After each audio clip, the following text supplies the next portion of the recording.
Melkein missään muussa maassa rahvaalapset eivät hyppäile osakuntahaalareissa ilman lukukausimaksuja. Muistakaa tuo pukeutumiskysymys.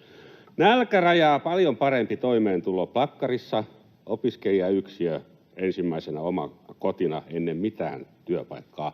Kuka kehtaa valittaa? Pisimmän opintien kulkija painaa päähänsä tohtorin hatun.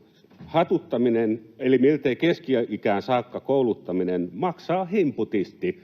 Opintojen tukijoita ovat ne veronmaksajat, jotka nuoremmalla iällä sonnustautuvat työhaalareihin ja kypärään. Nekin ovat kunniakkaita asusteita.